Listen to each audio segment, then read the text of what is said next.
In this video, we're going to be talking a little bit more about indicators that we mentioned with acid-base properties, and we're going to be talking a little bit more about the strengths of acids and bases. So we talked about indicators. Indicators help measure pH by changing different colors in solution. So we already talked about the litmus paper, the pH strips, that are going to change more red with acids and blue with bases. We also talked about phenolphthalein, which listed down here, which is going to be clear colorless with acids and then turn a hot pink color with bases. Depending on what pH we're looking at, we can pick different indicators that will change color at different pHs. So if we're looking for more of a pH around 5 or 5.5, we might pick methyl red that will change from red to yellow. If we want something a little bit more neutral, we might pick the bromthiamyl blue, which is going to change from yellow to blue just before a pH of 7. So whenever we are neutralizing substances, depending on our target pH, we could pick a different indicator for all of those. Let's talk about strength of acids and bases. Acids are deemed strong or weak depending on how much they ionize as water. So they look at how many ions are produced and how much of the original acid stays intact. Strong acids are completely ionized in aqueous solution. So here we have hydrochloric acid, which is a strong acid.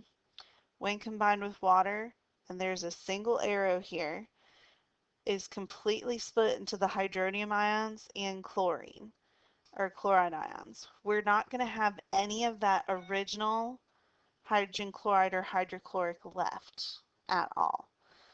So strong acids completely ionize in aqueous solution. Whereas weak acids, not saying that they don't ionize at all, but they ionize only slightly in aqueous solution. So here we have acetic acid or vinegar, and what happens is some of it produces ions, but most of it, if you notice there's two arrows, the larger arrow is pointing towards the reactant. Most of it will stay together as this acetic acid. So most of it is going to be the actual acid, and you're only going to have a small amount of those ions that are produced. One way that we measure strength is by looking at our acid dissociation constant, which is going to be a Ka value. We do not have to calculate this, but if you're given a Ka value, just simply understand what it means. So for dilute solutions, the concentration of water is a constant, so that Kw is constant. So we can look at an acid dissociation constant, which is Ka. This looks at the ratio of the ionized form of the acid versus the concentration of the unionized form. Weak acids have a small Ka value. So for weak, it's going to be the Ka is going to be less than 1. So a lot of times this will be written in scientific notation, and oftentimes it will have a large exponent on the Ka value, a large negative exponent. The stronger the acid, the larger the Ka value. So strong acids tend to have a Ka about 1. Some of them will end up being higher than 1. So in terms of if you're given a Ka value, if it's close to 1 or above 1, it's considered a strong acid. If it's less than 1, so it has that long decimal number or a number in scientific notation with a large negative exponent, it's going to be a weaker acid. And remember, Ka is referring to an acid, not a base. We can also look at the strength of bases, and these are going to be very similar. So strong bases are going to dissociate completely into ions, so it will split into the metal ions and hydroxide ions in aqueous solution.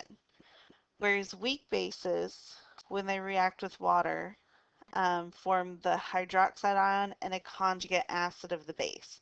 So a lot of our Bronsted-Lowry acids that we dealt with when we talked about types of acids and bases are going to be weaker. And yet again, strong bases completely ionize. Weak bases will not completely ionize. So we talked about ammonia when we were doing Bronsted-Lowry bases. Ammonia is one of our most common weak bases that we come across. And bases, just like with acids, have their own dissociation constant. So we have the base dissociation constant, which is Kb, looks at the ratio of the concentration of the conjugate acid and the hydroxide ion, so those ions that are produced, compared to the concentration of the conjugate base or parent base. And yet again, this is very similar to when we talked about Ka. If your Kb is less than 1, it's going to be a fairly weak base. If your Kb is equal to 1 or higher, it's going to be a strong base. So yet again, you don't have to know how to calculate any of this, but if you're given a Kb value, understand what that number means. And remember, Ka is talking about acids, Kb is talking about bases.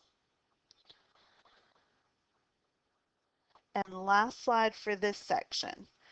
One thing that people tend to get confused is the difference between concentration and strength.